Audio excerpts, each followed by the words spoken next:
Señoras y señores, muy buenas tardes tengan todas y todos ustedes. La 65ª legislatura del Senado de la República les da la más cordial bienvenida a la presentación del libro titulado Rendimiento Institucional del Combate a la Corrupción en México, con los auspicios del Instituto Belisario Domínguez del Senado de la República y la editorial Tirán Loblanche. En este recinto que es la sala de comparecencias del Senado mexicano. Para esta presentación contamos con la presencia del presidio. En representación de nuestro anfitrión, el senador Manuel Añorbe Baños, coordinador del grupo parlamentario del Partido Revolucionario Institucional y presidente del Instituto Belisario Domínguez, contamos con la presencia del maestro Rodrigo Ávila Barreiro, secretario técnico del Instituto Belisario Domínguez.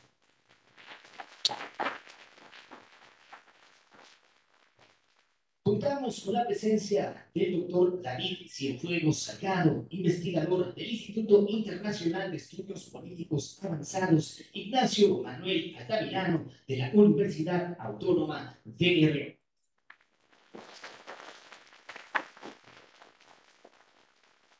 Contamos con la presencia de la maestra María Gerlich León, directora general de China Lobnach, México.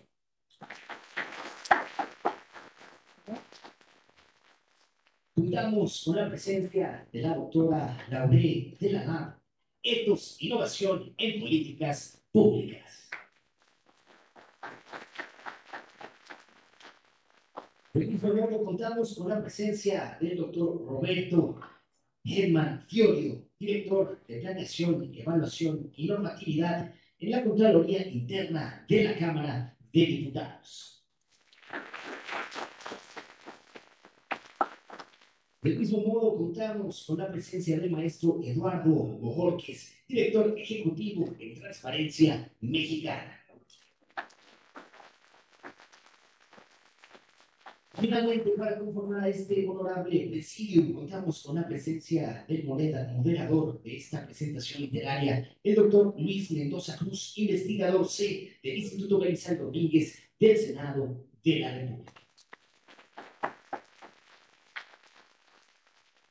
Desde luego, agradecemos la presencia de todas y todos ustedes en este importante evento para el Senado de la República, así como a quienes nos siguen a través de la señal del canal del Congreso de la Unión y de los diferentes medios de comunicación aquí presentes. De mismo modo, queremos agradecer la presencia de todos y cada uno de los estudiantes de la Universidad Cooks de la Facultad de Derecho que esta tarde nos acompaña.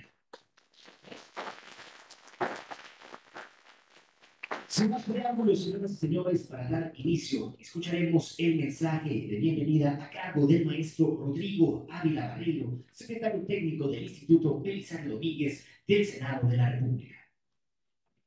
Muchas gracias, muy buenas tardes a todos y todos quienes nos siguen a través de las redes sociales, la señal del Canal Congreso o de forma presencial. Qué gusto y qué alegría ver el interés que ha despertado entre el público, este auditorio lleno para la presentación de este libro, Rendimiento Institucional del Combate a la Corrupción en México. A nombre del presidente del instituto, el senador Manuel Añorbe Baños, le doy la más cordial bienvenida al Senado de la República. Como saben, está transcurriendo en este momento la comparecencia de la Secretaría de Gobernación y el presidente del instituto, en tanto coordinador del grupo parlamentario del PRI, hará uso de la palabra. En la primera oportunidad le espera poderse sumar, tiene mucho interés en el tema y en este evento, pero me pide ser el conducto para saludarles con mucho afecto y mucha estima a las y los integrantes del presidio y, por supuesto, a todos los que nos acompañan. Nos da mucho gusto, se trata de un tema tristemente inacabado, que hay mucho trabajo por hacer, en el que, al igual que en los otros temas, el Belisario tiene la misión de generar información imparcial, veraz y oportuna, de abrir la puerta a todas las voces, de ser conducto para que la sociedad civil, la academia, los expertos, las diferentes fuerzas políticas y grupos sociales puedan expresarse y tener una incidencia en el trabajo de este Senado de la República. Esa es la instrucción que tenemos de parte de nuestro presidente, y con la presentación de este libro a través de este panel plural avanzamos en el cumplimiento de dicha instrucción. Sin más, y felicitando a todo el equipo del IBD que hizo posible el día de hoy que tengamos este evento, y reconociendo también la iniciativa y colaboración en el libro de nuestro compañero Luis Mendoza, quisiera hacer la palabra para que pueda moderar y dar pie a las participaciones de los demás. Muchas gracias, Rodrigo. Estimado público, muchas gracias a todos por su asistencia. La verdad, nos enaltece que estén aquí presentes en la presentación de este libro en el que colaboramos. Yo participo con un capítulo. Quienes están aquí en el presidium son a su vez autores también de varios de los capítulos. Y la idea que tenemos es pues, de participarles un poco de qué se trata el libro y tener un conversatorio entre nosotros. Nos acompaña también el maestro Bujorquez de Transparencia Mexicana, que tiene, la verdad, como yo le decía hace un rato, la data en sus manos de qué está pasando con este problema tan acuciante que es la corrupción, que hemos hecho mucho por tratar de erradicarla y sin embargo pareciera que no hemos hecho nada porque los resultados siguen siendo deplorables, ¿no? Tenemos cada vez lugares peores en el ranking internacional en la materia, la percepción ciudadana en materia de corrupción es terrible. En fin, ustedes podrán ver en el libro mucho de lo que estamos diciendo y sin más, pues vamos a darle participación a nuestros participantes para que nos vayan explicando qué es lo que tratamos de ver en el libro. Serán presentaciones breves, para que nos dé tiempo de conversar. Y el libro pues, estará a su disposición como nos hará saber nuestra editora también de forma digital. Creo que empezamos pues, contigo, doctora Laura, adelante, para que el público se vaya interiorizando en la materia. Muchas gracias. Adelante, doctora Laura. Muchas gracias. ¿Se oye? ¿Se oye? Sí. Perfecto. Muchas gracias por la introducción, muchas gracias al Instituto y al senador por esta invitación. Es un honor estar en este panel con personajes tan reconocidos. En mi participación, que será bastante breve, me gustaría explicarles qué es lo que podrían encontrar en este libro. No les voy a hacer un resumen para que no lo lean, sino que les voy a dar más bien las ventajas de por qué hay que leerlo. En este libro lo que yo veo es que hay un conocimiento y perspectivas muy valiosas en cuanto a la corrupción, sobre todo en cuanto a la corrupción en el caso de México, y voy a enfatizar o a precisar más bien en el caso de México y en este momento específico, ¿sí? La corrupción tal como se daba en México, por ejemplo, hace 20 años, era distinta a la corrupción que vivimos en este momento. Puede que tenga las mismas raíces culturales, digamos, eso es como otro debate, pero las instituciones del sector público han cambiado mucho, ¿no? Y por eso las formas que toma la corrupción están cambiando también a su vez. Entonces, lo que van a encontrar en este libro es tres elementos, creo que yo destacaría. Por un lado, la naturaleza de la corrupción, cómo se está dando en el sector público en México, las diferentes formas que está tomando, las consecuencias que tiene, no solamente en términos económicos, sino los costos en términos políticos, en términos de formación de ciudadanía. Yo creo que hay bastante capítulos que tocan este tema con precisión y bastante inteligencia. También van a encontrar información sobre los esfuerzos que está realizando el gobierno para combatir la corrupción y qué tanto estos esfuerzos están teniendo o no resultados. De nuevo, desde varias perspectivas, lo cual hace la lectura de este libro bastante interesante y contrastante. Y finalmente, otro elemento muy valioso es que van a poder encontrar también recomendaciones y propuestas muy concretas, ¿no?, para varios sectores de cómo se podría seguir atacando o mejorar la lucha contra la corrupción en México.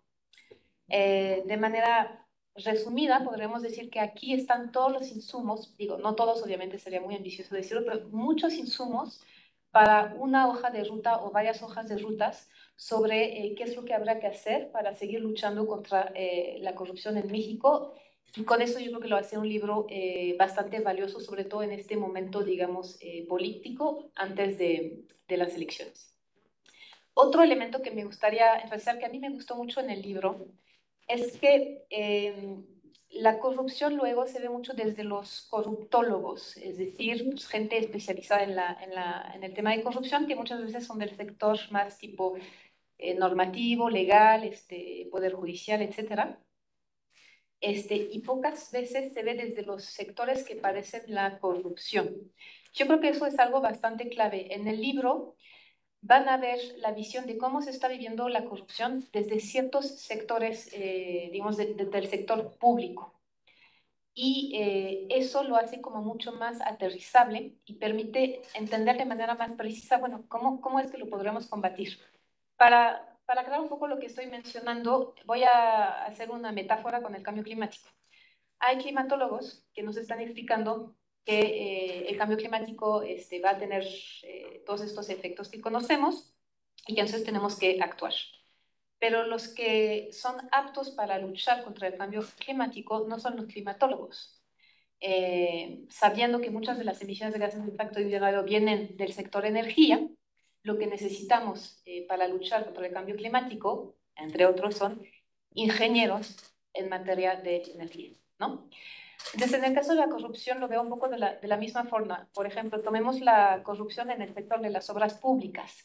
Pues una persona especialista en corrupción nos podría detallar un poco cómo se da el fenómeno, la parte financiera, la parte legal, pero para atacar como tal el problema de la corrupción en el sector de obras públicas, yo creo que necesitamos técnicos que saben cómo funciona este sector, que nos puedan decir, porque son los que saben exactamente dónde se dan los principales actos de corrupción, dónde están los riesgos y cómo se puede prevenir.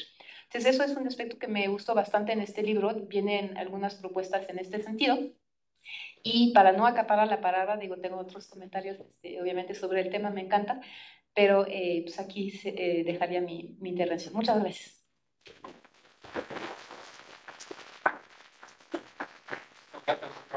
Sin duda, pues, son poderosos motivantes para leer el libro, ¿no? Y esa línea que establece de que no son climatólogos que necesitamos para combatir el cambio climático, sino ingenieros en energía, creo que es mucho de lo que estamos pidiendo, ¿no?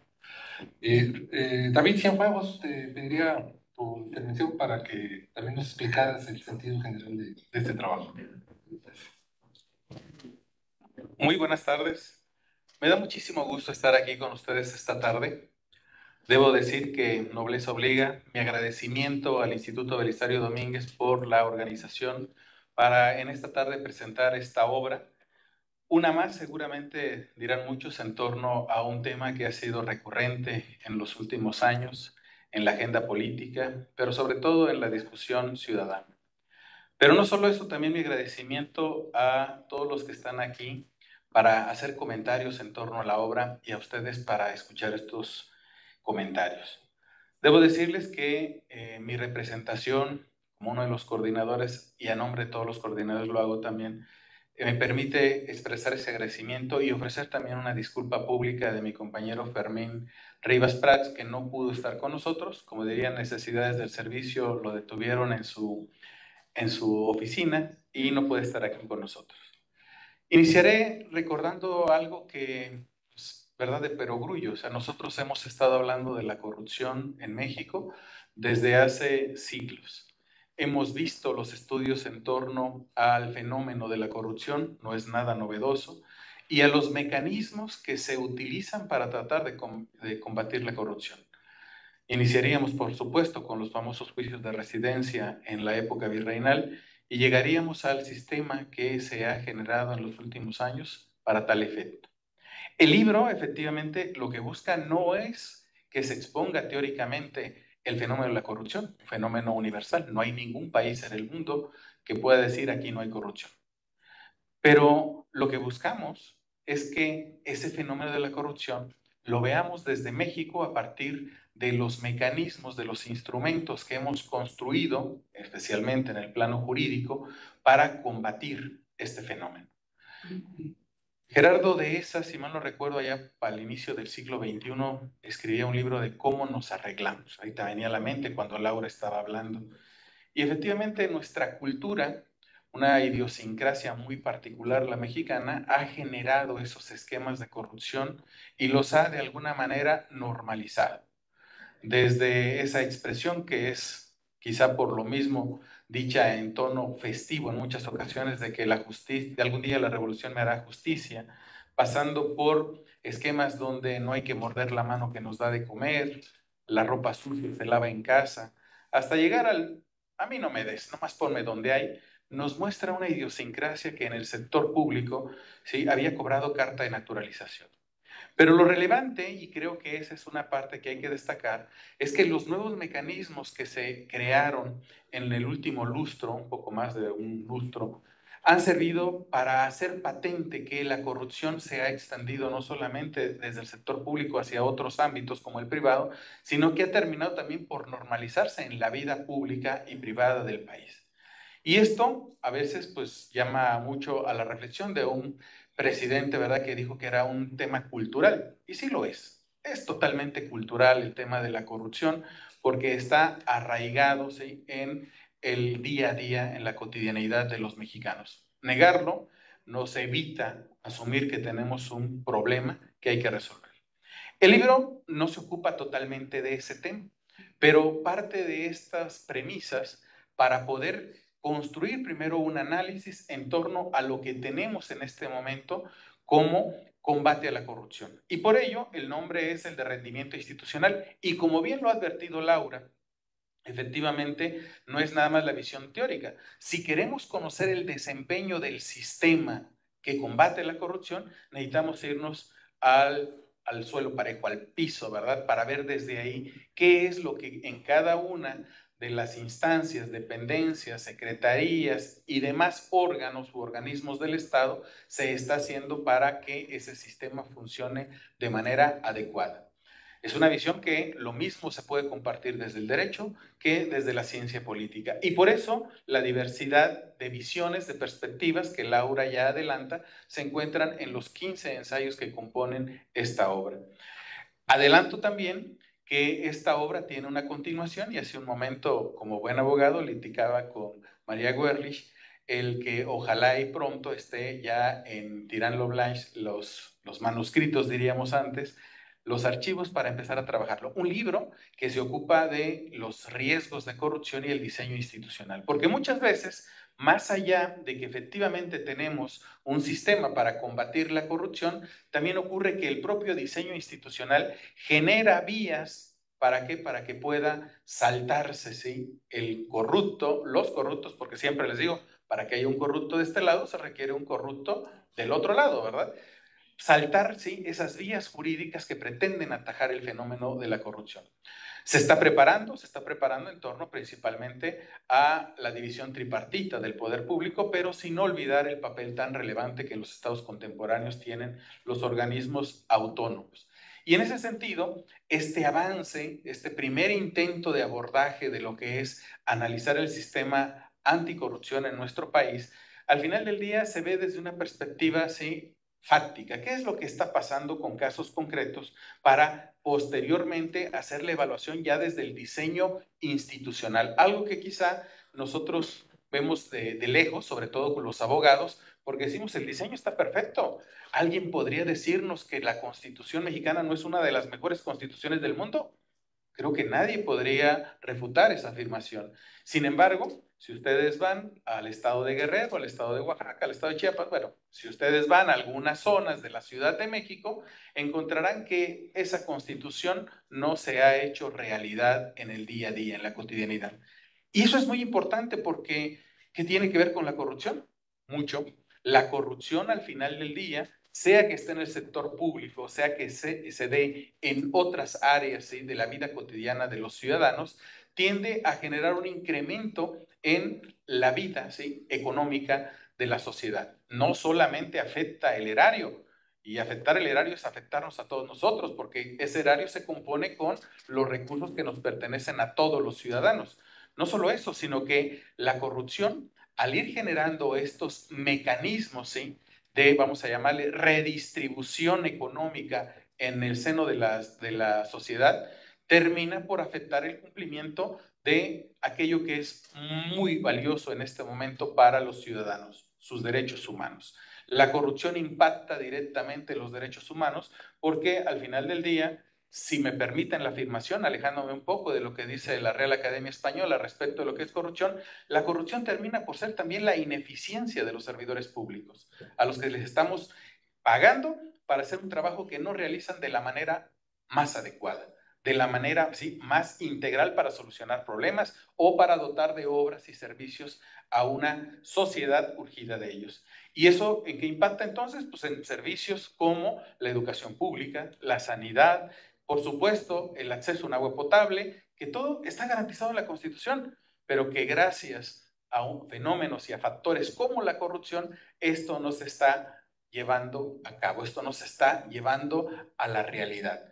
Pareciera que la visión programática que nos enseñaron de la Constitución allá en aquellos años de información en el siglo pasado, en los años 80, ¿sí? Sigue estando presente. Algún día será realidad la Constitución.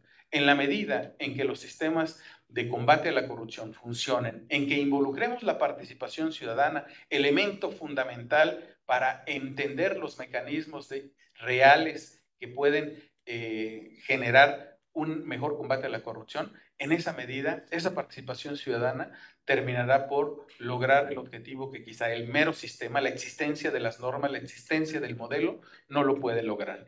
Y en ese sentido, como verán, este libro es apenas un avance, hay mucho por hacer, hay mucho por evaluar y esta idea de analizar el rendimiento institucional, de ver el desempeño de las instituciones, pero especialmente de los modelos jurídicos y políticos de combate a la corrupción, puede ser una especie ¿sí? de inicio de una, vamos a llamarle así, colaboración entre la academia, el sector público, el sector privado, para encontrar esos mecanismos que hoy día se han mostrado insuficientes para que se combata de manera eficaz, eficiente a la corrupción en nuestro país.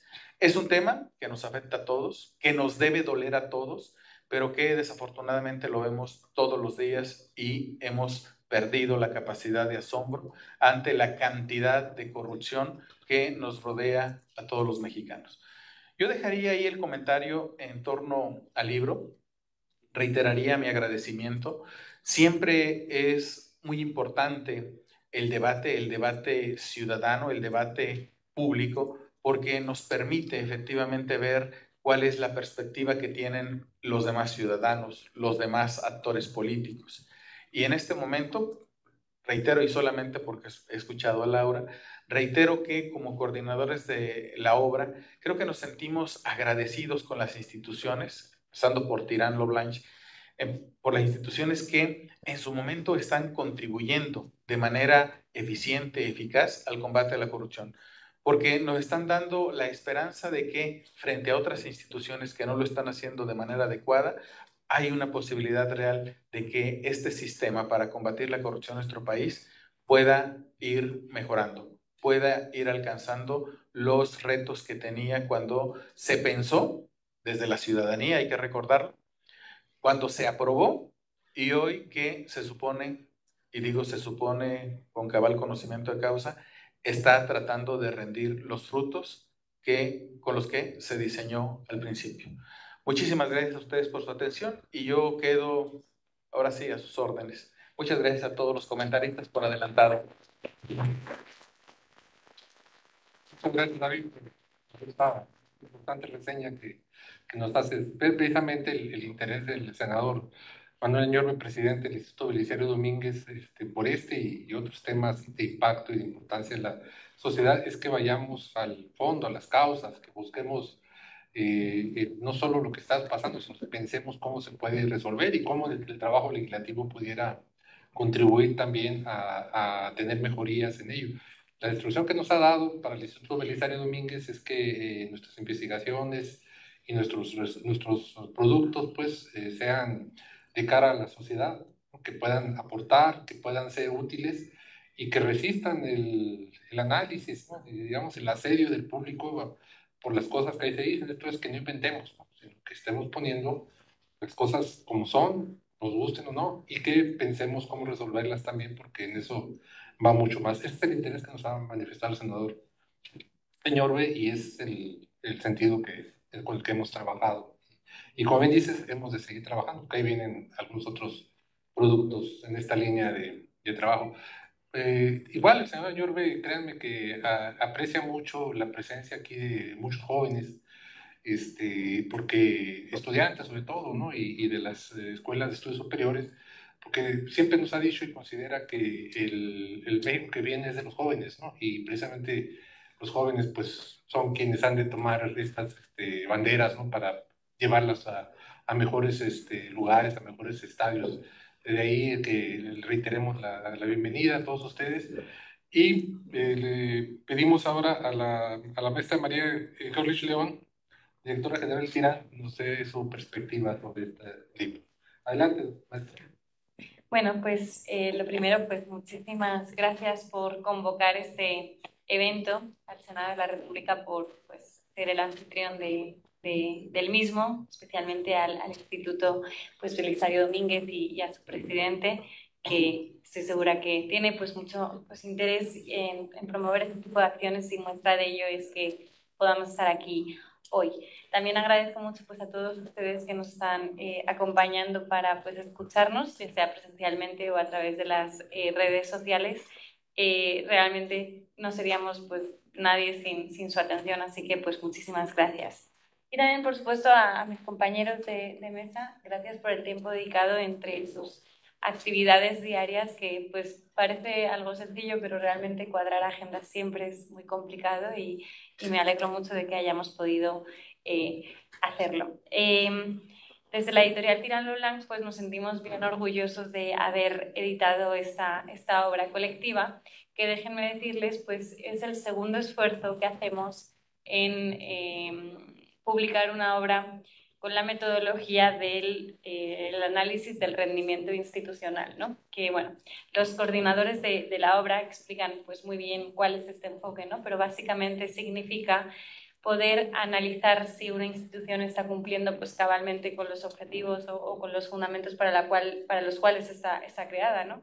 Y pues parecería pues muy obvio que cualquier institución tiene que cumplir con ellos, y sin embargo pues en los engranajes de las instituciones pues no siempre se logra, ¿no? Entonces, esta metodología del enfoque del análisis del rendimiento institucional, pues creo que es bien interesante, y creo que es muy interesante que se haya podido pues, publicar ahora este segundo volumen. El primero fue sobre el tema del rendimiento institucional del Congreso, ¿no? Y ahora es el rendimiento institucional del combate a la corrupción. Ambos son pues, temas muy importantes, pero bueno, centrémonos ahora en el de la corrupción. Este libro viene a resolver la duda de cómo podemos medir si lo que se ha constituido como el Sistema Nacional Anticorrupción y todos los mecanismos institucionales que se han ido construyendo pues, a lo largo de los años está siendo efectivo, ¿no? Y también cómo está interactuando este Sistema Nacional Anticorrupción y los esfuerzos institucionales pues, anticorrupción, cómo están interactuando con las dinámicas, pues, no solamente de poder, sino las dinámicas que vienen, por ejemplo, externas, ¿no? A mí me llamó la atención de la importancia que cobra este tema a raíz de la Agenda 2030. Entonces, bueno, pues creo que es muy interesante poder ir hojeando este título, y pues, porque pues, nos trae algunas pues, reflexiones muy concretas. Yo me voy a permitir destacar unas 2 o 3. La primera es la que decía, ¿no? El enfoque del rendimiento, el análisis del rendimiento institucional, que en el ámbito privado pues estamos muy acostumbrados a poner esto que llamamos KPIs, ¿no? Los factores, o sea, los indicadores clave de productividad, ¿no? Sé que extrapolarlo a las instituciones públicas pues quizás es pues, muy agresivo y muy radical, ¿no? Pero al final lo que creo que trata de hacer en este análisis es poner importancia en aquellos aspectos importantes para evaluar efectivamente que el desempeño de la institución está siendo correcto y que está enfocando correctamente sus esfuerzos, no solamente económicos, sino también de muchos tipos para pues, su fin. Y entonces, en este sentido, la pregunta que resuelve este libro es si el Sistema Nacional Anticorrupción está efectivamente cumpliendo con el objetivo de que haya una reducción en la cantidad y en la calidad de la corrupción en México, ¿no? Creo que este libro arroja un poco de luz sobre ello y pues también, como decía, pues la doctora seguramente no sean los corruptólogos los que resuelvan la duda, pero sí, pues este tipo de libros hechos por profesionales, por expertos en la materia, pues pueden arrojar un poco de luz, ¿no? El segundo pues, aspecto relevante que creo que podemos extraer de la lectura de este libro pues, es más bien abrir la pregunta de si el Sistema Nacional Anticorrupción, que pues, adoptó pues, esta decisión constitucional y esta decisión institucional de desarrollar un sistema, por así decirlo, descentralizado, con esto que llaman pues, agencialización, ¿no? Es decir, pues, órganos desconcentrados, un sistema por así difuso, pues por así decirlo difuso, está logrando llegar al objetivo. O si no lo está logrando, ¿cuáles son los factores por los cuales no lo está logrando? Porque quizá pues, no es un tema de que no exista la institución, sino que no está dotada de los recursos y de las funciones que debería hacerlo, ¿no? Entonces, bueno, y por último, el tercer tema que destacaría de esta obra es que pues, efectivamente pone en relación algunos temas sobre pues, la lucha anticorrupción con factores que pues no siempre se relacionan directamente con el fenómeno, ¿no? Pero sin embargo pues hay que observarlos, ¿no? Como mencionaba anteriormente, el tema de la interacción con los poderes, ¿no? Dinámicas que nos vienen, por así decirlo, desde fuera, pero que son pues transversales, como el de la Agenda 2030. Y, en fin, es un libro pues muy completo. También les hago pues el anuncio parroquial que vamos a seguir desarrollando esta línea de análisis de rendimiento desde la perspectiva del rendimiento institucional, que pues los coordinadores de la obra van a tener a bien pues convocar a distintos autores para pues poder analizar, si no me equivoco, el presidencialismo, ¿no? El sistema exacto, el sistema presidencial en México, sí, desde un punto de vista del rendimiento institucional. Por último, me gustaría pues felicitar a los autores de esta obra. Sin ellos pues no hubiera sido posible que la estemos presentando hoy, evidentemente, y a los coordinadores de la misma, que son Fermín Rivas, David Cienfuegos, Ana Vanessa Cárdenas y Cristina Abril Moreno, que pues han hecho pues esa labor de ponerlos a todos juntos y además esa labor de poder impulsarla. Así que pues estamos muy agradecidos y pues a la orden para que puedan pues ustedes, si les hemos convencido, pues adquirirla, tanto en formato papel como en línea, y pues ojalá les guste. Muchísimas gracias a todos y que tengan una excelente tarde. Gracias.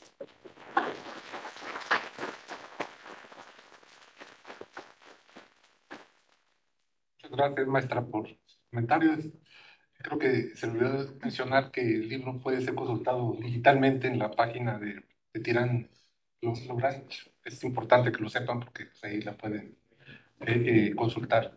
Le pediría a Roberto Herman si nos hace su comentario y después de él viene el maestro Eduardo Jorques, quien lo dejé al final deliberadamente, se lo confieso, porque él es quien nos va a poner a prueba, ¿eh? O sea, él es como la ventana de transparencia, que viene de transparencia, pero de la sociedad, ¿no? Y pues, lo que nos diga tiene mucho relieve, por eso le pido que no se impaciente, porque su intervención les va, y a mí me interesa mucho escucharla, les va a causar mucho interés. Adelante, Roberto, con comentario, por favor. Muchísimas gracias, Luis, y muchas gracias a todos ustedes. Antes de todo, obviamente, empiezo con los agradecimientos. Agradezco antes que todo y a Rodrigo, el secretario técnico del Instituto Belisario Domínguez, por la invitación a presenciar, no a participar más bien a ese evento, y a Luis Mendoza, y igual, ¿no? Y por ser parte de este proyecto, y evidentemente a la ausente ahorita no está, pero es el querido amigo y quien realmente me ha invitado, que es el querido, ¿no? Y Fermín Rivas, que ahorita nos está siguiendo seguramente desde en línea. Muchísimas gracias. Y por supuesto, ¿no? Y a la coordinadora, la maestra María Görlich, ¿no? Y por haber hecho, ¿no? Y la propuesta, ¿no? Evidentemente, esta propuesta editorial.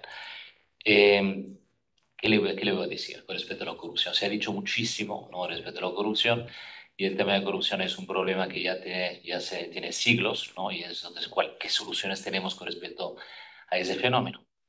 Bueno, hay soluciones radicales, ¿no? Y como legalizar la corrupción, crear una norma oficial mexicana para las buenas prácticas de corrupción. Eso sería un éxito, ¿no? Y esa nada más que es una solución un poco radical o extremista, no creo que sea la más conveniente. Y respecto a lo que es el tema, ¿no? Y que nos ocupa un poco para ver el tema con una, ¿no? Y es un tema un poco eh, disruptivo. Y el tema de la corrupción es un tema que demasiado, es muy complejo. ¿Por qué? Porque hay muchas perspectivas desde distinto punto de vista para abarcar la cuestión, ¿no? Hay temas en el ámbito de la literatura que lo ven desde el punto de vista conductista o desde el punto de vista de análisis psicológico, desde el punto de vista de ética pública o falta de ética pública, un problema de moral, un problema de tejido social, desde un problema legal, que es un poco la perspectiva más común, la corrupción como un incumplimiento de lo que es una normativa establecida para el Estado, sin pensar que mucha corrupción se lleva a cabo de manera estrictamente legal, y ya lo vimos con la famosa estafa maestra. Buena parte de esa corrupción buena parte es legal, y hay otro tipo de corrupción que es fundamentalmente una corrupción que tiene que ver, que se puede ver o tiene que verse desde un punto de vista sociológico, que es otro tipo de perspectiva. Es un poco la perspectiva que he presentado y analizado, es parte un poco de mi análisis sobre el fenómeno, así como, ¿no? Y es la necesidad de ver la corrupción desde distintos puntos de vista. Hay una microcorrupción, que es el tema de la ventanilla. Hay una corrupción de naturaleza gubernamental, que es la corrupción que hacen, ¿no? Los grupos que se apoderan de las tomas de decisiones más importantes en el ámbito de los poderes, incluyendo por supuesto el poder ejecutivo. Entonces desde ahí no hacen lo que quieren, porque finalmente no hay manera con la cual se pueden ser evaluados, ¿no? Ni se diga procesados. Y hay un tipo de corrupción que todavía es más grave, que es mucho más invisible, sin embargo nos afecta a todos, que es la corrupción estructural, cuyos son actores muchas veces son internacionales, y son actores que ni siquiera se encuentran en los Estados-naciones. ¿Por qué? Porque son los que manejan, ¿no? Los temas financieros a nivel internacional. Entonces son ellos efectivamente los que están atrás de las grandes organizaciones o las grandes corporaciones financieras, ¿no? Económicas internacionales, que por supuesto lo que tratan de hacer es modificar incidir en el ámbito de la toma de decisiones de los Estados-naciones para favorecer sus propios intereses, que muchas veces son intereses que nada tienen que ver con los intereses de las poblaciones que viven, ¿no? En los estados.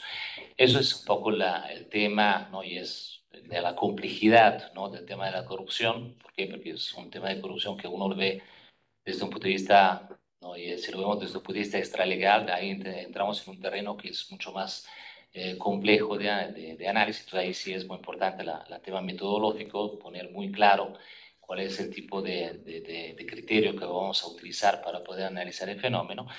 Y por otro lado, ¿no? Y es definir cuáles son, base a, si de por sí, ¿no? El ámbito del análisis de definir es compleja. Imagínense ustedes el tema de los mecanismos para su prevención y lucha, que es otro tema, ¿no? Entonces, si vemos si el tema es ético, ¿cuál es el tema de la prevención y lucha? Pues, es un tema de la modificación, de la implementación de principios y valores en el ámbito de la población. ¿Cómo hacerlo? Es otro tema. Si es un tema legal, pues ahí vamos a ver, entonces, la legalidad quiere decir si todo lo legal es moralmente válido, ¿no? Que es también una cuestión. Entonces, si todo lo legal es moralmente válido, entonces ahí tenemos el tema de la estructura legal que se encuentra hoy en día, que la Ley General de Responsabilidad Administrativa, así como la Ley General del Sistema Nacional de Corrupción, tiene mecanismos para la prevención y lucha de la corrupción. Y ahí encontramos el tema que justamente hablaba María, de cómo no es la evaluación del desempeño, del rendimiento del Sistema Nacional Anticorrupción. Y ahí encontramos otro tipo de problemas, porque los mecanismos que se están llevando a cabo en el ámbito del sistema son mecanismos que hoy en día están inoperando. Están imponendo por muchas cuestiones que ahorita no vamos a platicar, que están, de hecho, estas cuestiones analizadas y definidas, descritas en el ámbito de distintos artículos del texto. Hay que decirlo, bueno, hay que obviamente leerlo también, y esa que nos da cuenta, ¿no? Que fundamentalmente es un tema de falta de coordinación, por un lado, y por otro lado es un tema relacionado a la captación política del tema de la corrupción. Hay una politización del fenómeno que no abona, por supuesto, a su solución. Y finalmente, ¿qué decir? Bueno, que no, el tema de la corrupción es un tema sobre el cual tenemos que tomar decisión, ¿no? Y esa que quiere decir, no, obviamente no queremos legalizarlo, claramente, pero ¿cuál es la decisión respecto al tema de corrupción? Y es esa fundamentalmente considerar que verlo desde una perspectiva interdisciplinaria, ¿no? Desde una perspectiva multifacética, porque finalmente es un fenómeno multifacético, que cada fenómeno, cada ámbito tiene sus propias aristas, y tenemos que considerarla cada cual para, obviamente, no, y es a tratar de, no digo eliminarlo, porque no se puede eliminar, por lo menos para controlarlo, ¿no? El tema del fondo de la corrupción es un tema que se tiene que fundamentalmente controlar. Y eso, ¿no? Como dicen nuestros colegas, ese es cuanto, como dicen nuestros colegas diputados y senadores. Muchísimas gracias.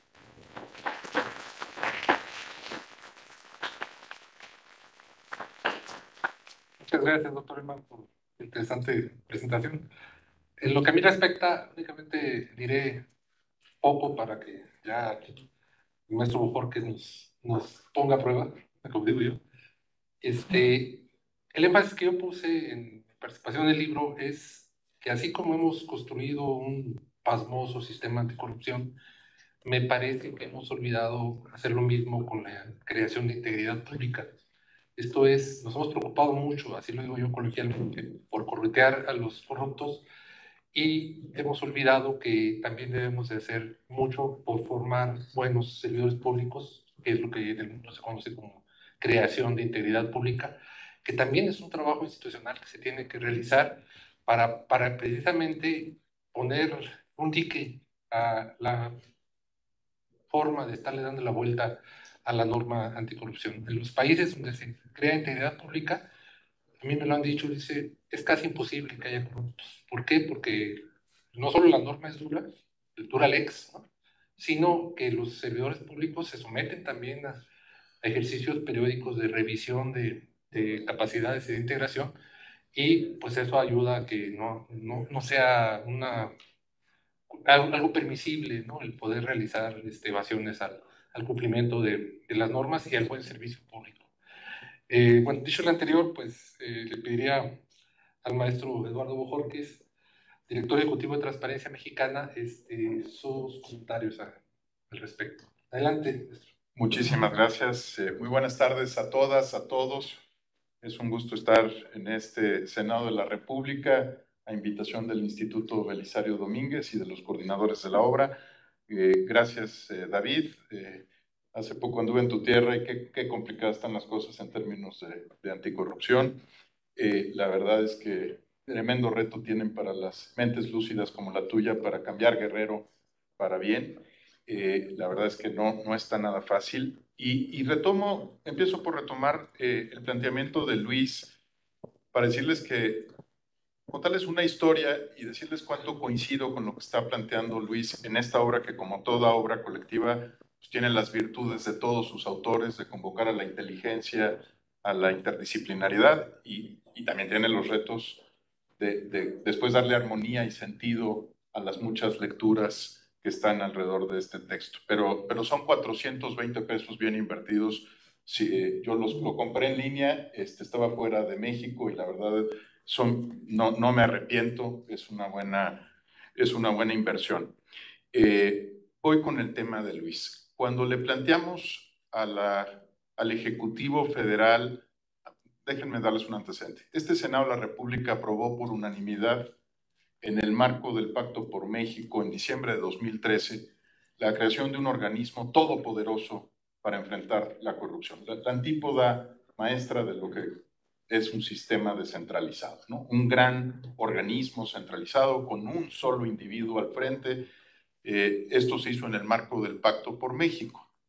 Se celebró muchísimo en ese momento, ¿no? La aprobación de este gran organismo anticorrupción.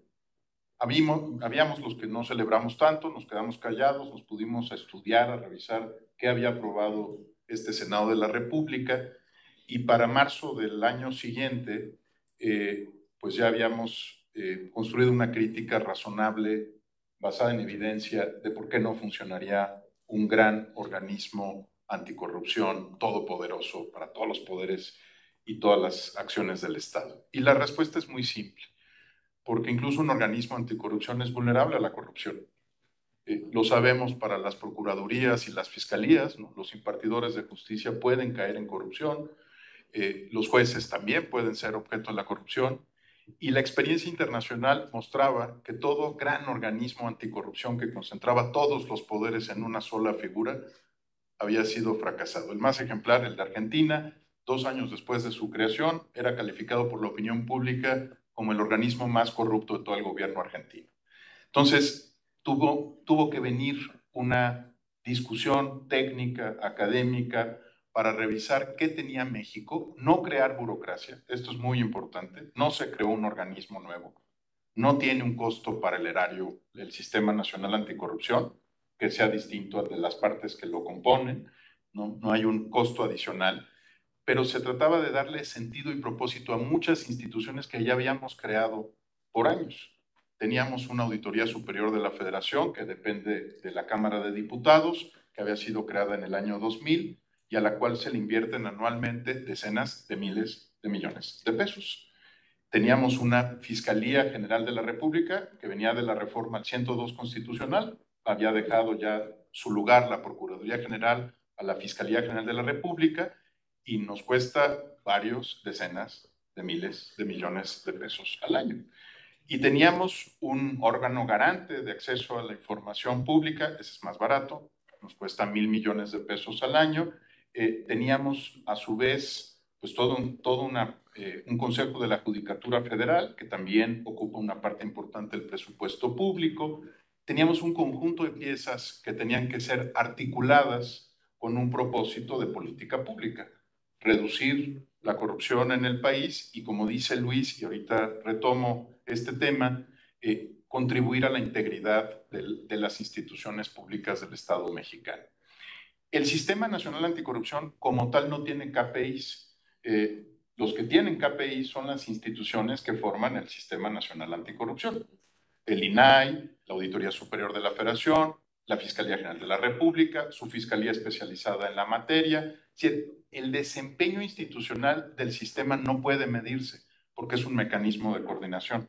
Lo que puede medirse es el desempeño de cada una de las instituciones que conforman al sistema. Saber si la Fiscalía General de la República está desmantelando redes de corrupción todos los días o encuentra capacidad para recuperar los activos desviados e integrarlos al erario público, o saber si la Auditoría Superior de la Federación efectivamente está cumpliendo con el mandato de ley que viene de la reforma anticorrupción de 2015 de investigar y de sancionar, porque tiene facultades de investigación y sanción ahora, la corrupción que se detecta a través de las auditorías, ¿no?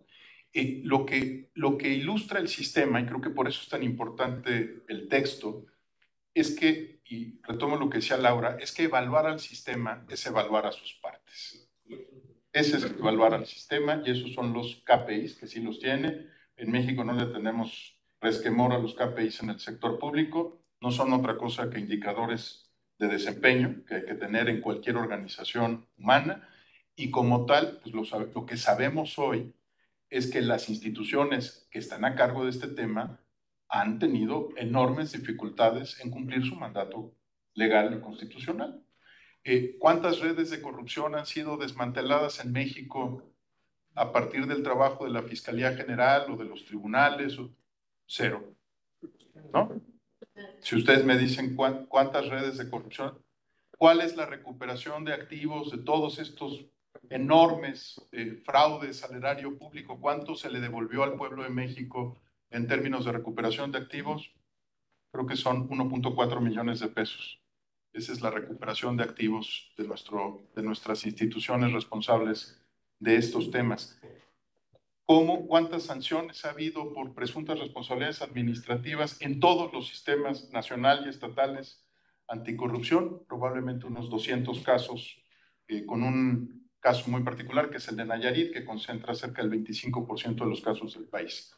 Por eso es tan importante el capítulo, y ojalá lo puedan revisar, de Luis, porque cuando la sociedad civil, la academia y hasta el sector empresarial le plantearon al Estado mexicano reformar estas instituciones y crear un sistema nacional anticorrupción, en realidad, como se lo planteamos, fue como un sistema nacional de integridad pública, y me encanta que Luis haya retomado el concepto.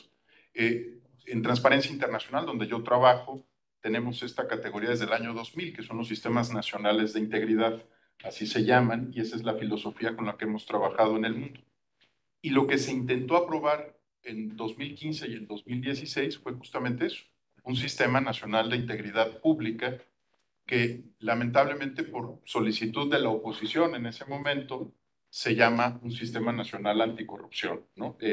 Las palabras textuales de los liderazgos de la oposición en ese momento fueron: la integridad pública, Luis, no es sexy, ¿no? No es rentable políticamente, la anticorrupción sí. Y por eso se llama Sistema Nacional Anticorrupción, pero la propuesta original era un Sistema Nacional de Integridad Pública, un sistema que fuera asegurando que se recuperaran las reformas constitucionales, por ejemplo, el artículo 43 en materia de armonización contable, las reformas que tienen que ver con la creación de servicios profesionales de carrera, la profesionalización del servicio público, la dignidad del servicio público, uno de los temas más importantes. Como sociedad no hemos dignificado el servicio público, lo seguimos viendo con desdén.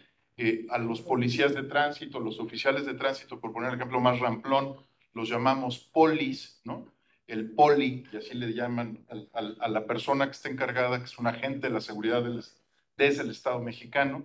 Y sí estaba, y creo que por eso es tan importante que lo recuerdes, Luis. Me parece central que traigamos de nuevo el tema de los sistemas nacionales de integridad pública. Finalmente, para tomar perspectivas sobre lo que vendrá seguramente en los próximos años, voy a hacer un adelanto de lo que va a ser mi planteamiento en la Conferencia de Estados Parte en Atlanta para celebrar los 20 años de la Convención de Naciones Unidas contra la Corrupción, que se firmó en Mérida hace 20 años.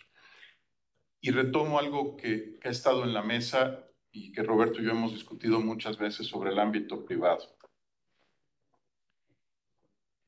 El mundo reclama en este momento que las convenciones de Palermo y de Mérida se integren. Ya no pueden seguir trabajando por separado. Roberto es de origen italiano, pero es del norte, no es de Palermo. No le vayan a atribuir ninguna variable cultural porque estos problemas son sistémicos, no son culturales.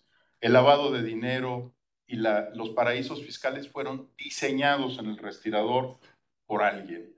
La corrupción en México fue planificada, no es espontánea, no es un crimen pasional, nadie corrompe por amor, ¿no? Diseñas cuánto vas a ganar, cuánto vas a perder, qué quieres, qué institución, Laura, ¿no? ¿Quieres capturar? ¿Por qué quieres capturarlo? ¿A cambio de qué beneficio? ¿Por qué estás afectando una norma oficial mexicana? ¿Por qué quieres ajustar una ley? Porque te conviene en lo individual, o te conviene como sector económico, o te conviene como grupo de interés. Pero no es un problema de nuestra idiosincrasia, es un problema sistémico. Y tenemos que empezar a entender que la corrupción tiene un gran habilitador, que es el lavado de dinero. Y que ese gran habilitador permite que, por un lado, muchas de las operaciones puedan darse. Hablaste de la estafa maestra, una de las instituciones involucradas solamente mandó $500 millones a Suiza, una institución académica que no tenía papel de baño en los baños de su universidad, lavando dinero por $500 millones, ¿sí? Desviando dinero público por $500 millones en Suiza. Eso no tiene nada que ver con la idiosincrasia de los universitarios de esa universidad, ni con la cultura política de quienes habitan ese estado de la República. Tiene que ver con alguien que diseñó esto y que se aprovechó de los vacíos legales, de las lagunas, y planificó en red. La corrupción siempre opera en red.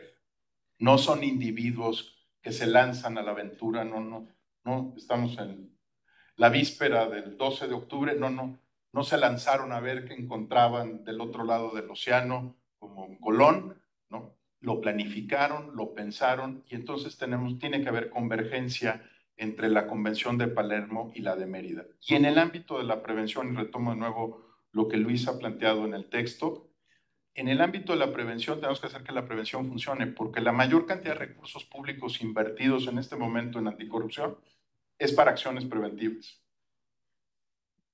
Más del 65% del presupuesto anticorrupción es para prevenir la corrupción y claramente no está funcionando.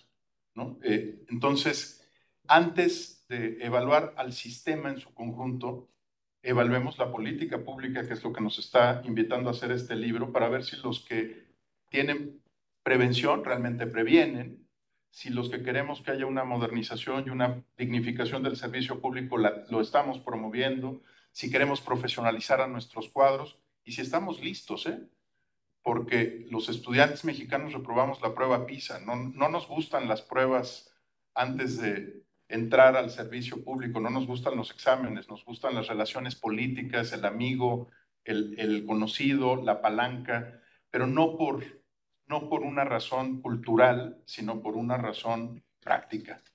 Esa es la manera de moverse en el sistema y avanzar en el sistema.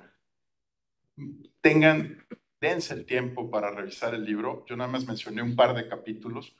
Hay unos fantásticos, pero sobre todo están descritas muchas de las cosas que hemos pensado por años que son normales y que no lo son. No hay un pecado original en ninguno de nosotros alrededor de la corrupción. Si sus abuelos corrompieron, fueron sus abuelos. Si sus papás corrompieron, fueron sus papás. Pero nadie nació con un asunto congénito, ¿no? Donde tengamos que ser corruptos. Somos corruptos porque no tenemos alternativa para poder avanzar en un sistema como el nuestro. Creo que el libro da cuenta de ello. Es planeada, está pensada y sirve a los propósitos de quienes están buscando su interés por encima del interés supremo de la nación. Muchas gracias.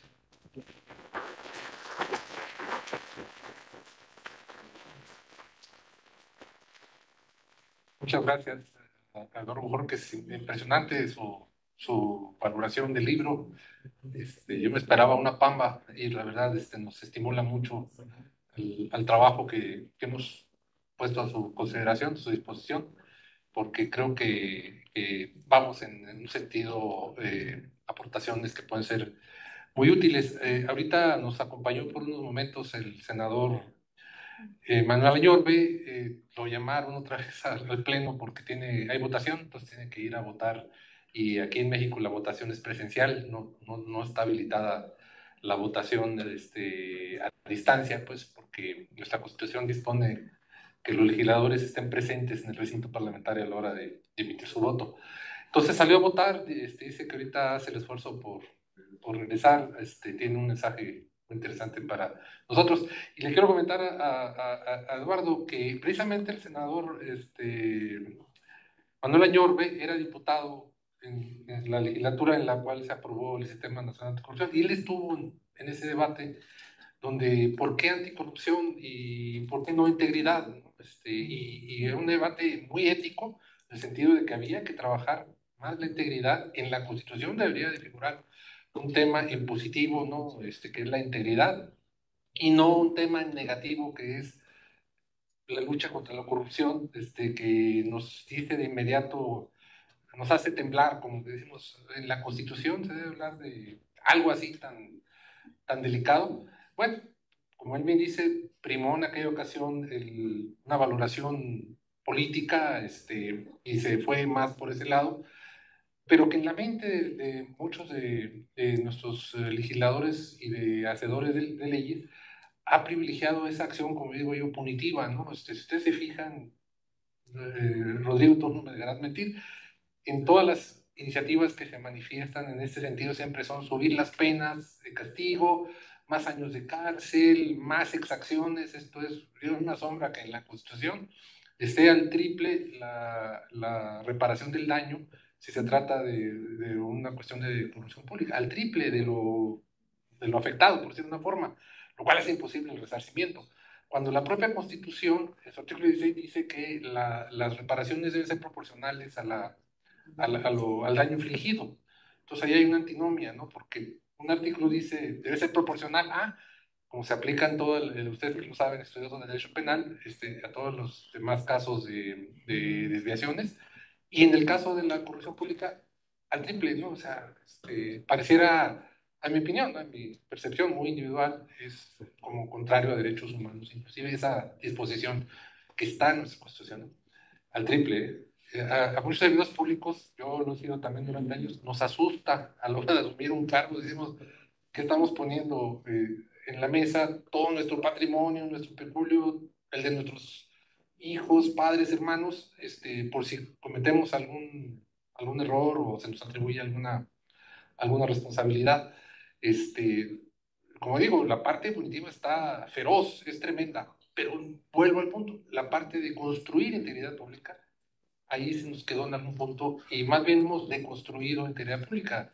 Nuestro sistema de carrera está endeble en estos momentos, no existe la escuela de formación de cuadros que la Constitución prevé en el artículo 123, dice a la letra, ¿no? El Estado deberá formar instituciones de formación de servidores públicos.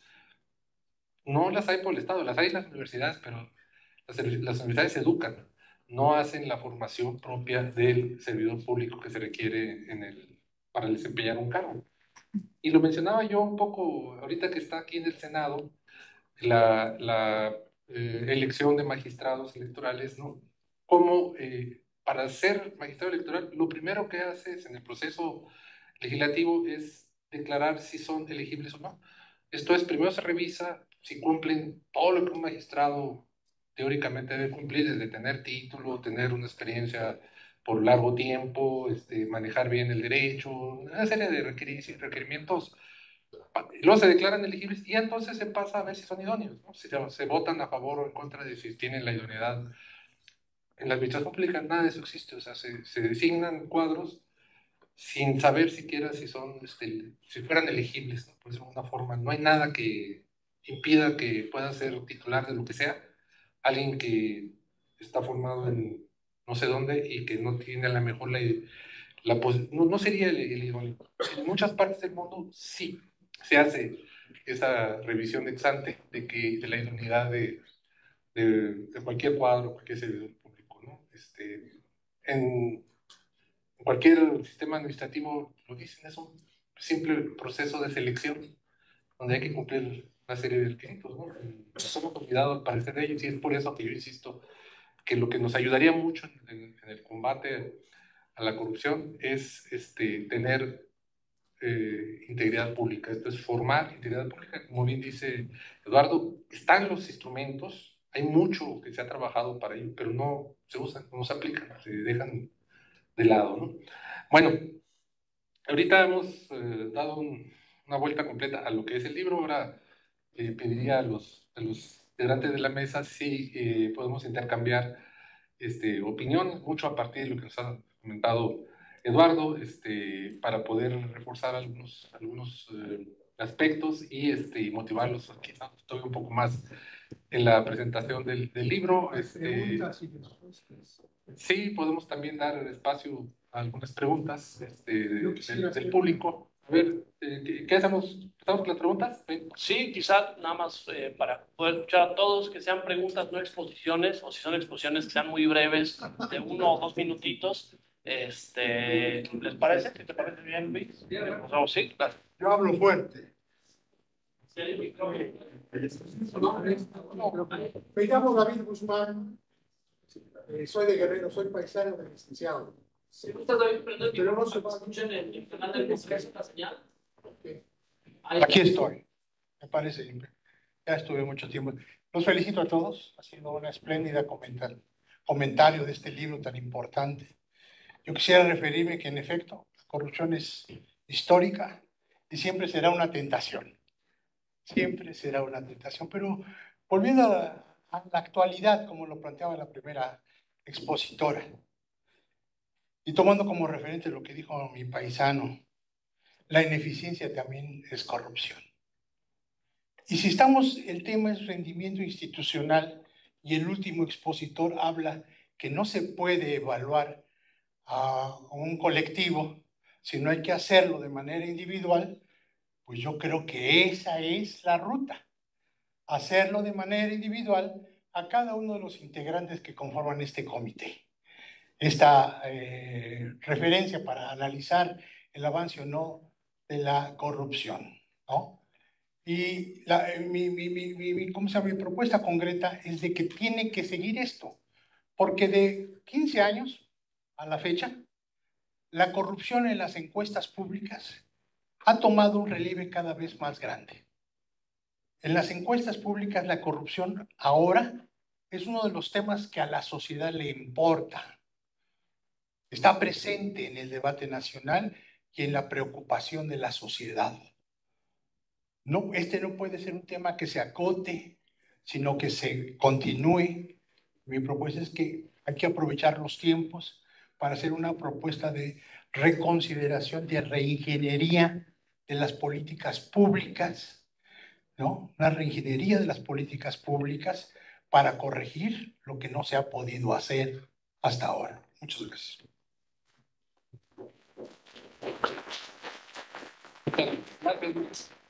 Más que una pregunta, una propuesta de trabajo que se vale todo, ¿no? Podemos asumir, claro que sí. Acá, ¿había otra pregunta? Muchísimas gracias a todos los panelistas, muy interesantes todas sus exposiciones. Mi nombre es Armando Zaragoza, soy un ciudadano preocupado por los grandes problemas que aquejan a la nación, como lo hay millones de gentes que estamos preocupados por lo que está sucediendo en México.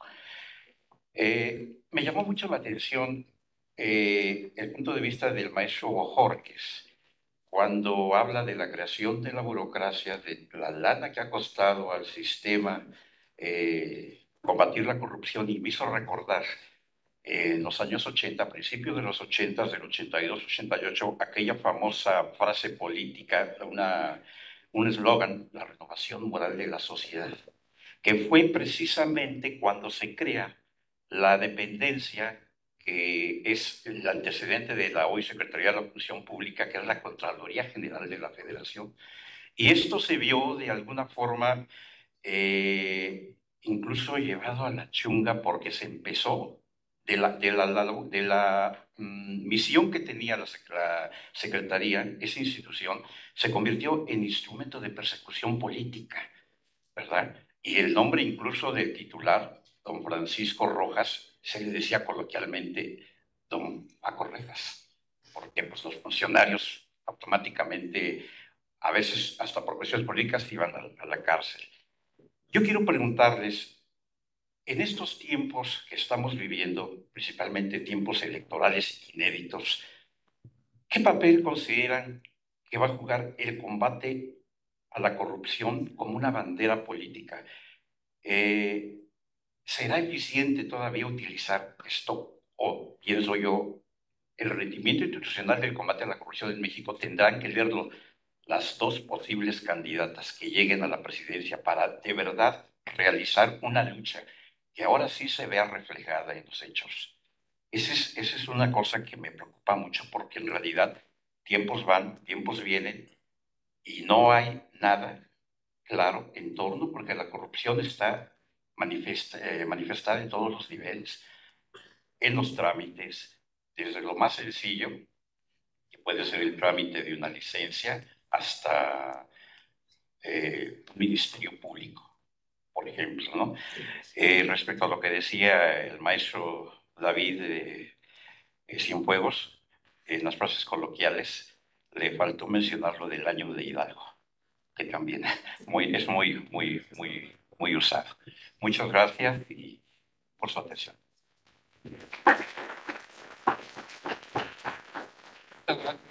¿Alguna otra pregunta? A ver, acá uno de los jóvenes de derecho. Sí. ¿Se me escucha? Sí. Bueno, mi nombre es José Mauricio. Y es que una pregunta que yo tengo es que ¿cómo podemos atacar algo que vemos normal?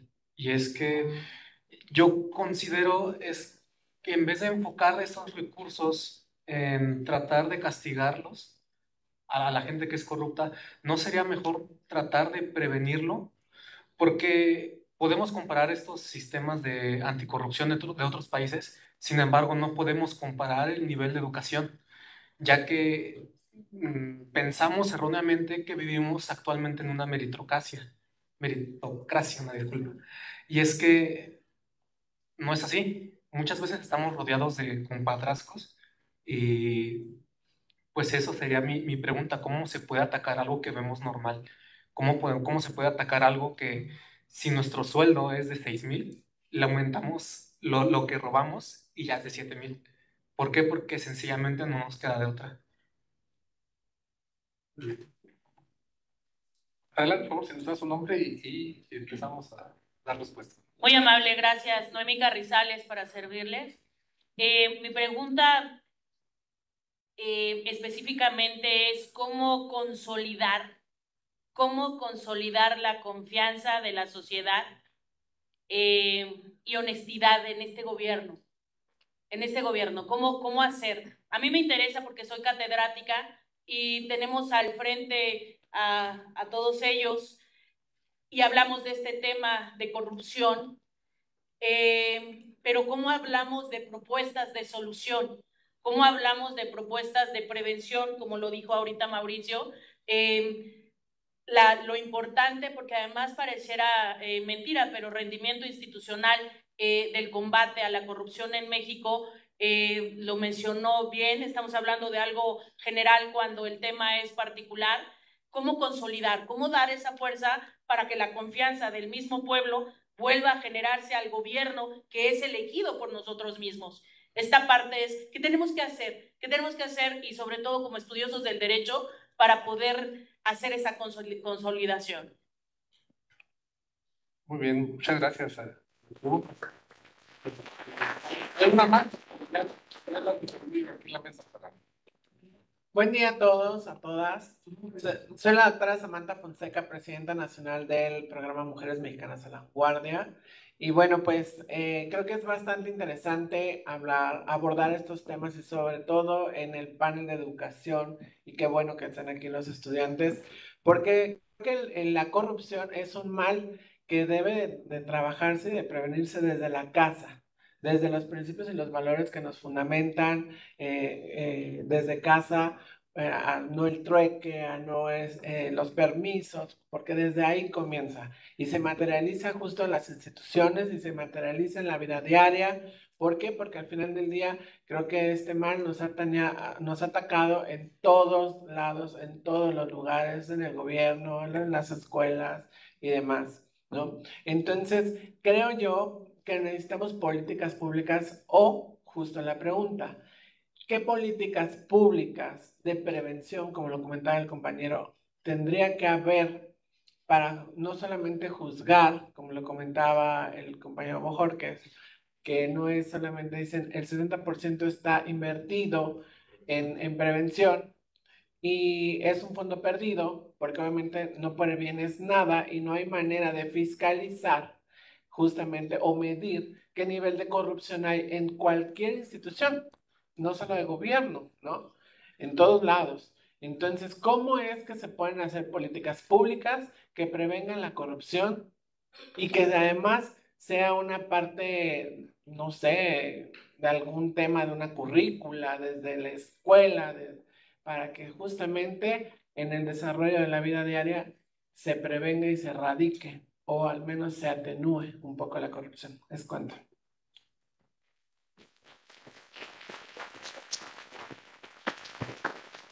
Muchas gracias. Son preguntas muy complejas que revelan el grado de exigencia que hay en la sociedad, ¿no? O sea, aunque no lo crean, ustedes lo dicen de una forma muy correcta, pero lo que nos hace ver es que la exigencia de la ciudadanía es que las cosas funcionen, ¿no? Que las cosas pues no estén como están.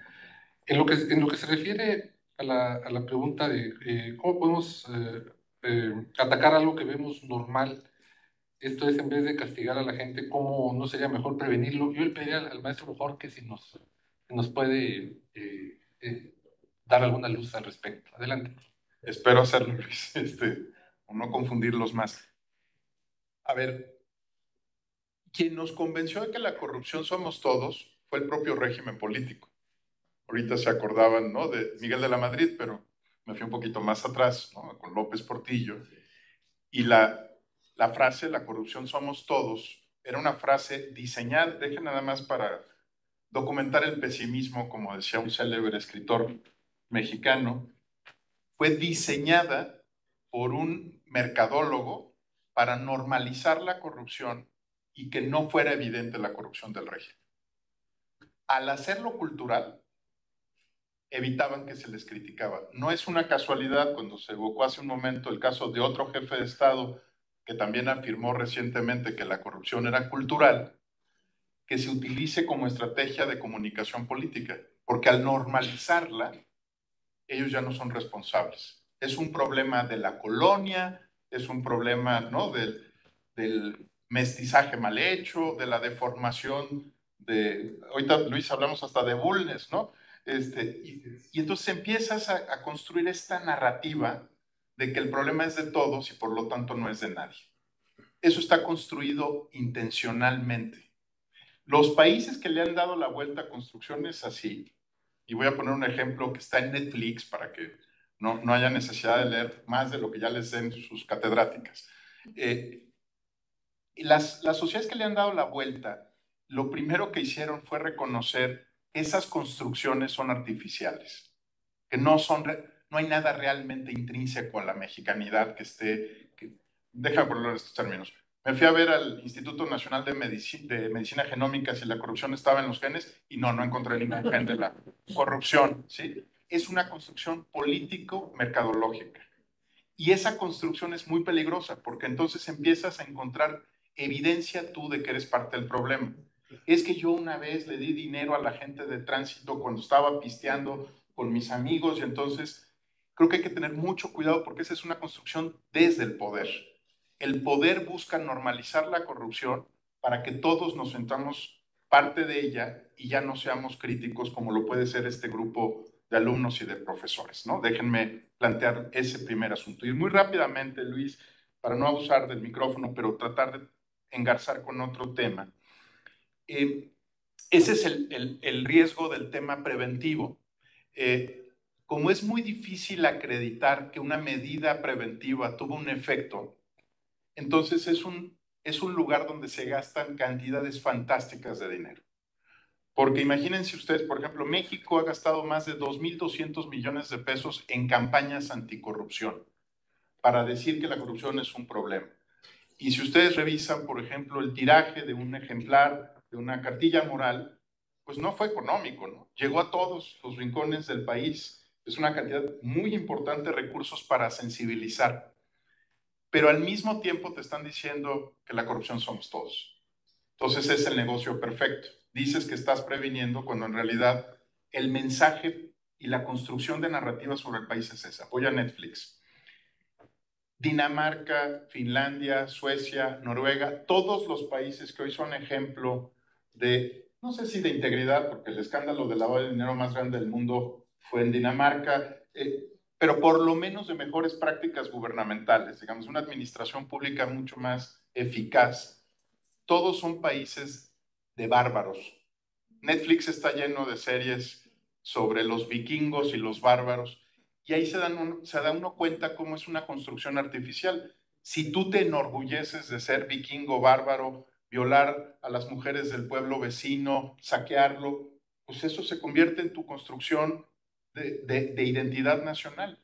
Y un día decidieron que ya no era así y que lo que querían ser eran los socialdemócratas buena onda que andan en bicicleta, ¿no?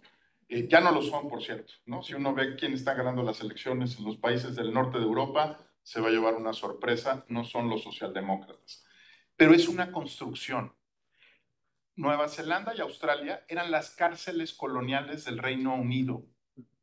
Vean lo que son capaces de construir un grupo de reclusos, ¿no? De reos, si empieza a decidir que no van a ser reos para siempre, ¿verdad? Entonces, por eso es crucial esta generación, porque cuando dices algo muy concreto, no quiero dejar de bajar a lo concreto. A ver, ¿seremos capaces de ser la generación de mexicanas y mexicanos que acabe con la mordida a los tránsitos? No con el gran sistema que va a resolver todo, la mordida a los tránsitos en todo el territorio nacional. Y estoy seguro de que prefieren quedarse con ese dinero en la bolsa, los alumnos, que tener que ser extorsionados por un policía de tránsito cuando están normalmente en una situación de zona gris, pero no que están haciendo una violación grave. Sería mucho mejor que los amonestaran, que les plantearan otras medidas no punitivas, Luis, ¿no? Que también pueden activarse, pero no nos lo hemos propuesto. Lo que nos proponemos es discutir en abstracto estos problemas. Es grave la corrupción, es terrible, es dañina. Vamos por los tránsitos. Vamos como generación de mexicanas y mexicanos, pongamos algo que sí está a nuestro alcance. A lo mejor combatir la gran corrupción transnacional que involucra a las farmacéuticas, esa nos va a costar más trabajo y a lo mejor otros tendrán que hacer la tarea como Roberto, como Luis, como David, pero la que sí nos queda cerca y está bajo control directo, tampoco la estamos atendiendo. Notas rápidas para que se lleven buenas noticias.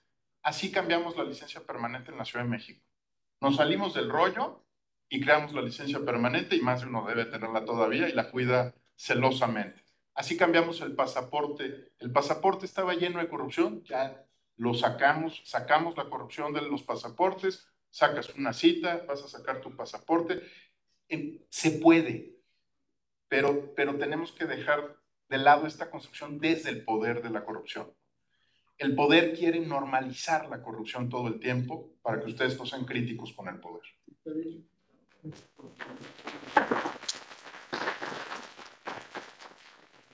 Gracias. Le pediría a Roberto Edman si nos puede arrojar alguna luz sobre esta pregunta de cómo en las campañas que vienen pues, la corrupción habrá de jugar un papel en la definición de la preferencia de los ciudadanos. Bueno, en la campaña política, y es un tema muy interesante, el tema de la corrupción en el ámbito de la campaña política, porque la corrupción gubernamental y la corrupción estructural, es decir, la gran corrupción empieza justamente por el financiamiento de las campañas políticas. Y la mala noticia que los sistemas de fiscalización que tienen hoy en día el Instituto Nacional Electoral se quedan muy cortos para la fiscalización real, ¿no?, de lo que reciben los candidatos en el ámbito de la campaña política. Entonces ahí tenemos, hablando de riesgos de corrupción, un gran riesgo hoy en día que no se nos metan los narcotraficantes, se nos metan las organizaciones transnacionales, se nos metan los intereses privados de cualquier tipo para financiar, ¿no?, las campañas, ¿no?, y es obviamente para las compras de votos. Ahí tenemos un tema muy importante y ese es un tema que tendremos que podrá ser parte de una campaña electoral para tomar el toro por los cuernos y para obviamente, ¿no?, evitar que los candidatos sean presa y tengan padrones que no son los intereses de los reales de los ciudadanos. Ahí es un tema. El otro tema, hablando de cuestiones justamente de prevención, y el tema de prevención es un tema, justamente dices, empieza de la casa. Sí es cierto, ¿no? Empieza con el ejemplo, fundamentalmente. Y empieza con el ejemplo de todos, no solamente el ámbito de los padres, sino también de los políticos. Entonces, y es un ejemplo real, además, no de palabras, no estamos hablando de discursos. Son cuestiones que tienen que ser, ¿no?, concretas y, por supuesto, en su caso, ¿no?, evaluadas. El tema de la evaluación del desempeño de hablando del tema del gobierno, ¿no?, existen hoy en día, ¿no?, dos grandes sistemas de evaluación de desempeño, que uno es el famoso, hablando de administración pública de los tres gobiernos, la famosa presupuesto con base de resultados, y por otro lado de la matriz el marco integrado de control interno, que son dos grandes sistemas que justamente tienen la necesidad o la facultad, o por no decir la misión, de prevenir ese tipo de actos de corrupción, porque sirven estos dos sistemas para determinar y de manera supuestamente transparente la trazabilidad de la decisión gubernamental en el ámbito de la definición de la política pública y, por supuesto, de su implementación y sus resultados.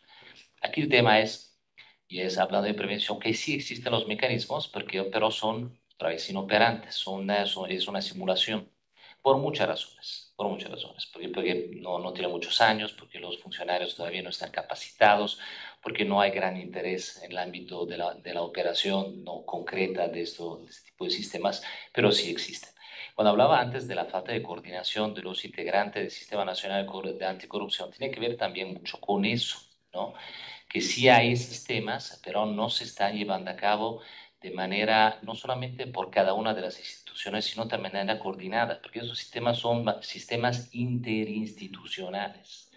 porque el marco integral de control interno aplica ya sea a la administración pública, también a la Auditoría Superior de la Federación, aplica al Poder Judicial, aplica al Poder, obviamente, a la Fiscalía General de la República, y aplica también, obviamente, a mayor razón, a la administración pública de los 3 niveles de gobierno. Entonces, sí existe, hay presupuesto por resultados también. Entonces, esos son sistemas, son interinstitucionales. ¿Sirven para la prevención? Sí, sirven para la prevención, efectivamente. ¿Funcionan? No. Entonces, ese es el tema, hablando de reto, lo que decía Luis, es un reto, ¿no? Y habría que modificarlo, habría que hacerlo más sencillo, habría que hacerlo más, ¿no? Y es más operable, pues sí.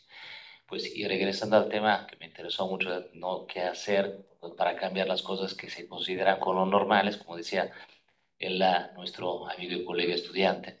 Bueno, hay que cambiar uno. Y eso no podemos esperar, hay un tema muy importante, no podemos esperar que el mundo cambie para que nosotros cambiemos. Cada quien de nosotros tiene que ser factor de cambio, cada quien. La responsabilidad de un mundo mejor es de uno, no es de los demás, ni siquiera de tus padres. Muchas gracias.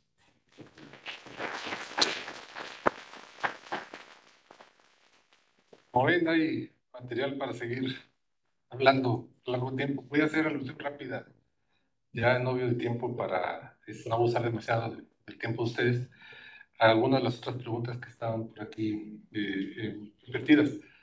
Primero, ¿el tema de corrupción será un tema de la contienda política? Yo creo que sí. La sociedad lo trae en su ánimo. Los planteamientos que ustedes hacen aquí son eso, exigen resultados, piden que los recursos se apliquen correctamente, piden mejor rendimiento institucional. Si se nos dice que la seguridad, por ejemplo, ha reducido sus índices, la percepción ciudadana sobre seguridad pública no lo refleja, ¿no? Entonces quiere decir que no hay una concordancia entre lo que se dice y lo que la ciudadanía está percibiendo, ¿no? Si nos dice que ha bajado la pobreza, la ciudadanía no lo siente, tóquense el bolsillo y digan ustedes si son o no son más pobres hoy que lo que eran hace poco, ¿no? La inflación nos dice que es un dígito, y si ustedes, las amas de casa, van al súper, se dan cuenta que es de 2 dígitos, por lo menos, ¿no? Y así muchos datos, como que lo que se dice no concuerda con lo que se percibe. Y entonces, ese es el tema, ¿no? Con la corrupción. ¿Por qué suceden esas cosas? Bueno, pues también es porque se dicen de una forma que no se está, ¿cómo se informa, pero no se rinden cuentas. La rendición de cuentas también es parte importante del combate a la corrupción, como lo es la transparencia. Y respondiendo a la pregunta de, por ejemplo, ¿qué hacer en términos de políticas concretas que ayudaran a mejorar esto? Ahí están en el libro muchas sugerencias. Yo les comento 3 que yo he propuesto para esto de forjar integridad pública, ¿no? La una es revisión ex ante de los perfiles, ex ante, no ex post, ni siquiera durante el ejercicio, ex ante. Ahí tenemos ya legislados y operando la 3 de 3, pero no se aplica de una forma limitativa o de una forma que nos sirva para determinar la elegibilidad de algunos servidores públicos importantes, ¿no? Como quién maneja las haciendas, quién maneja la seguridad pública, quién maneja la gobernación del país, etc. Pues quiera que sepamos que son los mejores posibles dentro de lo que podemos llamar una cuadra política, ¿no? Que eso no es algo que podamos nosotros limitar, ¿no? O sea, en nuestro sistema electoral, pues quien gana la elección gana la posibilidad de designar a los servidores públicos, a los funcionarios, pero que estos fueran los mejores posibles y no, como les mencionaba Eduardo hace un poquito cuando yo hago alusión a Francisco Bulnes, que Bulnes escribió de eso, de los males de la administración pública, la burocracia y el compadrazgo, ¿no? Esto es el que llega, toma todo el botín y saca a todos los demás y vuelve a empezar otra vez desde cero. Entonces, eso le llamaba a él amigocracia, ¿no? Y compadrazgo, pues además que sean secuaces, ¿no? Para que no me hagan sombra. Eso es lo que tenemos que combatir. La segunda, está en la Constitución. Creemos esas escuelas de formación de servidores públicos. Si la Constitución lo señala en el 123 es por algo. Es porque se requiere, los servidores públicos se requieren con un expertise apropiado. Existe un Instituto Nacional de Administración Pública, pero es una asociación civil que no reúne el cuadro del perfil de Estado, de ser escuelas del Estado para formar a sus servidores públicos con las características que estos deben de tener y que también desde ahí se vaya trazando si son elegibles o tengan elegibilidad para el público.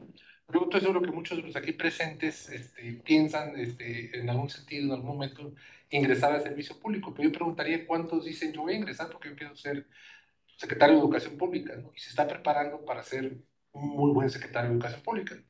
Pues yo les diría, ahorita no llegaría, ¿no? Así como proponiéndoselo, ¿no? Tendría que llegar por el sistema político y a ver si algún día le cae en el compadrazgo de alguien y entonces lo nombran. Pero no serían los idóneos, ¿no? Serían, otra vez, estamos en el sistema de camarillas. Y la tercera, pues, es transparencia, rendición de cuentas, eficaz, efectiva. Les digo, rendir cuentas no es informar. Rendir cuentas no es llegar a que se luzca uno en un foro idóneo, que diga, hice 30,000 de esto, 40,000 de esto. Si nos revisamos los kilómetros de carretera que se han construido en México, le daríamos 3 veces la vuelta al planeta. Y no están las carreteras como tales, ¿no? Rendir cuentas es decir, oye, tenía 100 pesos, ¿qué hice con ellos? ¿Y qué tanto avancé de los propósitos, de las metas? ¿Y qué tanto me falta? Y eso es un sistema de rendición de cuentas. Entonces, si existiese ese sistema de rendición de cuentas eficaz, a lo mejor nuestros políticos no estarían prometiendo arreglarlo todo el tiempo, ¿no? No dirían, yo voy a acabar con la pobreza, yo voy a acabar con la corrupción. Dirían, yo voy a avanzar en reducir la pobreza en 5%, que es asequible. Diría uno, ok, con los recursos que tienes te va a dar para eso. Yo elevaré un grado más el nivel educativo de nuestra sociedad, que es alrededor de 9 grados en este momento. Pues decir, lo voy a llevar a 10, lo voy a llevar a 12. Eso es asequible y es medible, ¿no? Eso sí podemos valorarlo. En cambio, pues decir, educación para todos es muy fácil, a lo mejor electoralmente me rinde, pero sepan ustedes que eso no lo van a alcanzar, que no hay recursos para eso, ¿no? Entonces, ahí están 3 medidas concretas que se proponen en el libro, obviamente son propuestas, ojalá se llegasen a instrumentar, estoy seguro porque en el mundo han dado resultados, que darían resultados también aquí. Y ya por último, más les cuento un cuento de Nueva Zelanda que ahí cuento. Yo cuando estuve en Nueva Zelanda en el año 2012, uno de mis hobbies es bucear, pues estábamos con un grupo de buzos por allá buceando. Y yo me fui en un día libre que hubo al Congreso, ¿no? Sistema parlamentario. Entonces, lo que me sorprendió es que podía entrar uno hasta la oficina del primer ministro así caminando, ¿no? Y podía uno hasta platicar con él si se lo propusiera, ¿no? Yo no platiqué con él, pero platiqué con algunos asesores. Y entonces lo primero que me dijeron al verme fue, tú vienes de México, país de narcos y de corruptos. Que a ver, espérame, no, eso es cliché, no es cierto, acá también somos ciudadanos, también hacemos cosas, producimos, en fin. Y entonces le digo, pues acá también hay corruptos, ¿no? No puede ser que me dice, no, aquí es imposible. ¿Y cómo va a ser imposible? Entonces me dijo, es lo que estoy diciendo ahorita, aquí construimos integridad. La ley es dura, pero la construcción de integridad es muy importante. Entonces, un primer ministro puede ganar las elecciones, es primer ministro, pero él no va a poner a todos los servidores públicos si no son idóneos. Y para eso hay un sistema que revisa ex ante la idoneidad. Esto es que cumplan los requisitos, que tengan una vida honorable, transparente, y además se les vigila, ¿no? Se vigila su desempeño a lo largo y es un sistema de integridad pública, ¿no? Funciona muy bien. Hay garbanzos de libra, como bien dice Eduardo, eso no quiere decir que no existan fascinerosos que de repente se aprovechan de lo público, pero en lo general funciona bien. Y vean, por ejemplo, Boris Johnson cayó. ¿Por qué? ¿Por qué cayó Boris Johnson? Si se acuerdan, ¿no? Pues por hacer una fiesta cuando había la veda del COVID, ¿no? Ahí en su oficina. Y se va uno de espaldas, ¿no?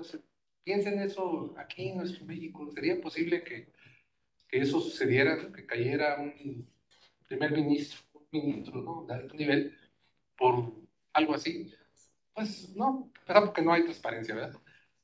Decimos que la hay, pero no la hay esta transparencia tangible, eficaz, concreta, ¿no? Y bueno, creo que ya están tocando la campana. de que ya debemos concluir. Sabía también que decía algo, ¿verdad? Adelante. Debo aclarar que hace un momento Luis me dijo, ¿quieres participar? Le dije, no, porque pensé que era una segunda ronda. Pero las respuestas, preguntas y respuestas, sí tengo interés, sobre todo con Mauricio. Creo que todos hemos tenido alguna experiencia precisamente de este fenómeno y lo vemos a veces en las cosas más simples. Yo les voy a contar solamente 2 experiencias, así como Luis. Hace muchos años, el siglo pasado, empecé mis pininos en una universidad privada. Un buen día, la directora me pidió el apoyo para la calificación de un alumno. Pues yo no lo vi mal en ese momento. No, adelante. Le hacemos un examen. No, bueno, es que trabaja en un lugar donde hay mucho trabajo. Le dejo un trabajo. No, es que no sé si pudiéramos ayudarle. Él siempre ha sido buen estudiante y demás, pero aquí no vino con usted en esta ocasión. Ok, ¿y qué podemos hacer? Pues dígame. No sé, maestro, por primera vez yo creo que le pediría que le pudiéramos poner una calificación. Tenía escasos 25 años en aquel tiempo y recuerdo que le dije, pues, era mi empleadora, mi primer trabajo en una universidad privada. Si usted así lo indica, directora, adelante. Bueno, ok, entonces, ¿cuánto le pongo? ¿7? No, yo pensaría que merece algo más. Es que no lo conozco, usted lo conoce mejor que yo. ¿Quiere que le ponga 8?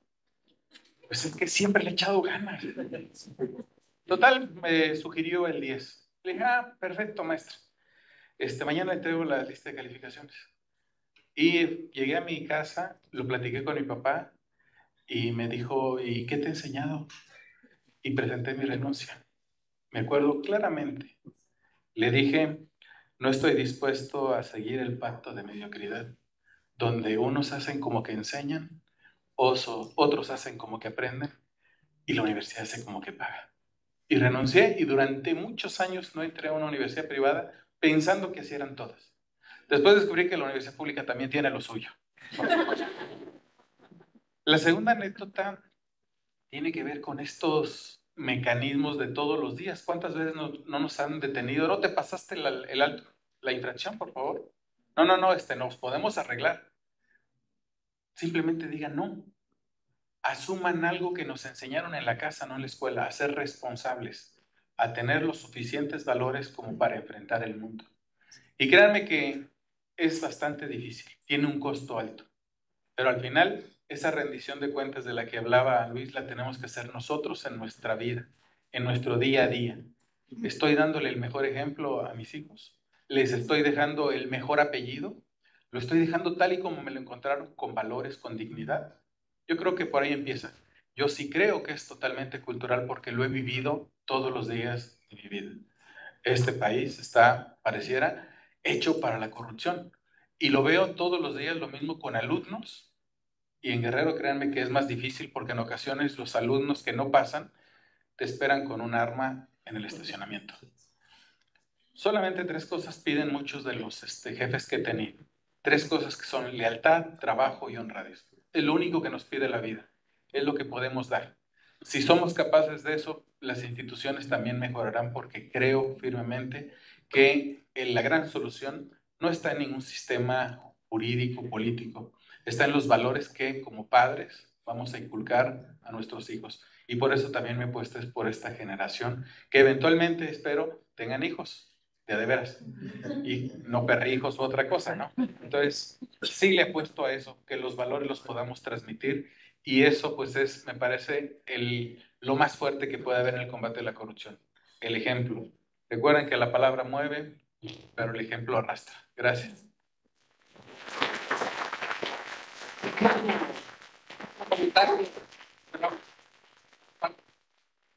Buenas tardes, mi nombre es Gabriela Lucero.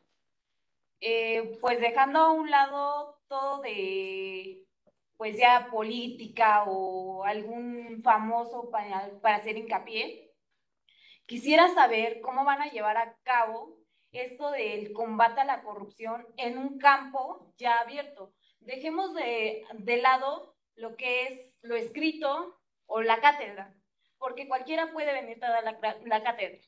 Y algunos con mensajes demagogos.